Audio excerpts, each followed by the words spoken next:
This is Wisdom Anime Recap. This means war.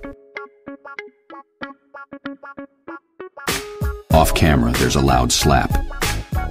A man tells a woman to bring him more money. He tells her she needs to score more Johns. The implication is clear. He scolds a spectator for watching the scene. The man's name is Barry, the woman, Alex. In an apartment above, the phone rings. Nicholas sits by the window holding a book. He watches them, not seeming to notice the phone. Warwick suddenly rushes into the room holding a pan to try to pick up the phone, but it stops before he can. He comments on the woman outside. He addresses it as though it were a common occurrence. Nicholas concurs. The phone rings again. Nicholas doesn't look up, but Warwick answers it. He answers the phone as the handyman. On an elevated street, Nicholas beats up a group of men while Warwick and an old lady watch. The woman hands Warwick some money. For their troubles, she says. Warwick takes the money and tells her that he worries for her safety. He tells her that the neighborhood has gotten very dangerous. She tells him not to worry. She asks him to deliver a package, another job. Warwick tells her he can't, as he has to meet up with Chad. She nods her head and tells him to greet the inspector on her behalf. Nicholas has picked the pockets of the men he knocked out. Warwick is very happy, but the old lady expresses concerns that the handymen might actually be thugs. She asks them not to hurt the weak. Suddenly they hear a loud slap, reminiscent of the one earlier. A woman groans in pain as a man walks out from a corner complaining about her being too toothy as he buckles his belt. He walks off as a beautiful olive-skinned woman with a bloody nose emerges from the same corner.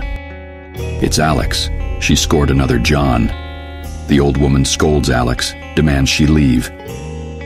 She complains to the handyman there's too many workers in the area now. Warwick lusts after Alex as she walks away down some stairs. The old lady tells them Alex is involved with some certain idiots and complains that the young are ignorant. As Alex reaches the bottom stairs, a handkerchief falls on her head from where the handymen are standing. When she looks up, the handymen are gone. 4 sketchy characters in suits meet in the back room of a restaurant. They sit around a table. A woman whispers something into the ear of the older gentleman, which interests the others. The man sitting across from him asks if his men are causing trouble around town, addressing him as Corsica. He tosses a wad of money on the table, calling it a reimbursement for the trouble, but says it wasn't his men. The man and woman to his right offer to cover the rest as they put more money on the table. The first man places his own wad with the rest and calls it $3 grand total, enough to cover the trouble. Corsica asks him who he plans to hire to fix the trouble, addressing him as Monroe. Monroe says he'll hire a neutral party. Corsica has doubts, but Monroe tells him not to worry. These are the 4 fathers. Nicholas and Warwick walk down the street at night with a cat. Nicholas carries a pot, the old woman's package. They decided to deliver it. He asks Warwick to carry it for him, but he refuses. They arrive at a gun shop where a woman heats up the pot. Everybody takes their share. Warwick praises the food. The woman asks him where Chad has been. Warwick tells her not to worry. He points out the bullet holes on the walls. She tells him that her shop was attacked. She tells him a new gang in town is responsible. She tried telling Chad about it to no avail, but she's sure the 4 fathers will fix it eventually if Chad won't. When she turns around, she sees the handymen gathered around the pot for seconds. She tells them not to eat it all. An officer waits with his partner for someone. He says they're late. His partner refers to him as Chad. He tells Chad to smoke less. Chad tells him to get off his back. Warwick is suddenly standing in front of him. Chad tells him he's late and asks where Nicholas is. Nicholas grabs his head from behind, scaring Chad, who falls to the ground in shock. Nicholas was standing on top of the car. Warwick wants to know why Chad called him. Meanwhile, Barry humiliates his battered men for losing their fight with Nicholas. They apologize to him. Chad tells the handyman that Barry is a gang leader who aims to expand his territory. He needs the handymen to take him down. They'll have to take out about 10 of Barry's men to get to him. Chad says he'll pay them $3 grand. Warwick asks about a girl who'll be at the scene. The woman is Alex. Chad tells him she is no exception. He says he can't play favorites or the four fathers will get upset. Warwick is not comfortable with eliminating a woman but agrees for the money. Nicholas asks if he can keep a trophy in sign language. Warwick translates. Chad agrees. Nicholas asks about the disposal of the bodies. Chad tells him it's taken care of. He wishes them luck before they go.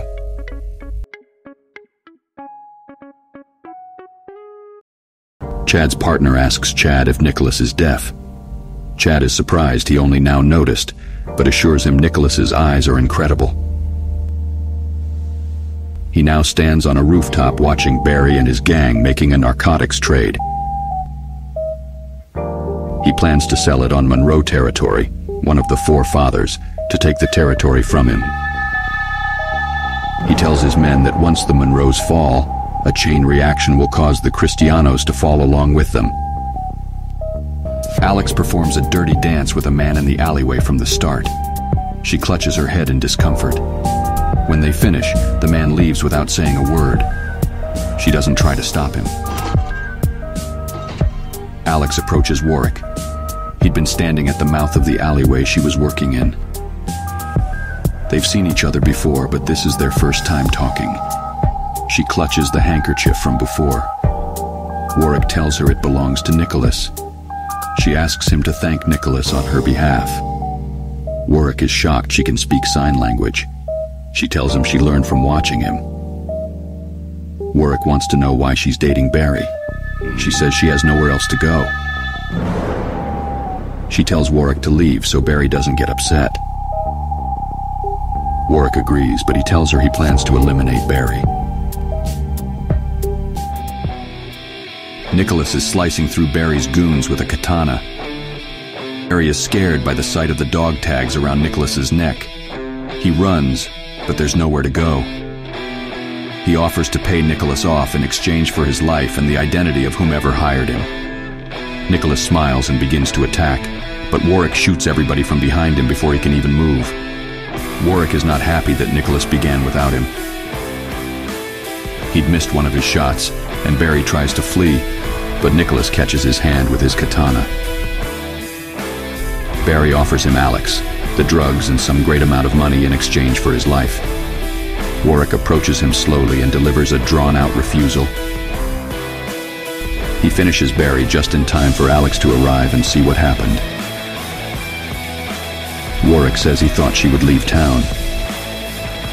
She mourns the loss of Barry. She says she was finally ready to stop fighting as she kneels over the body. Tears cascade on her face and she picks up a gun. Warwick narrows his eyes and Nicholas readies his blade. She turns to Barry and empties the clip.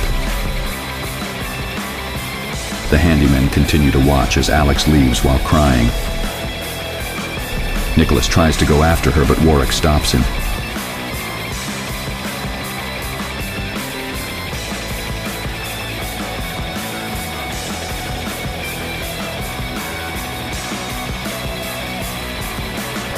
The handyman meet with Chad.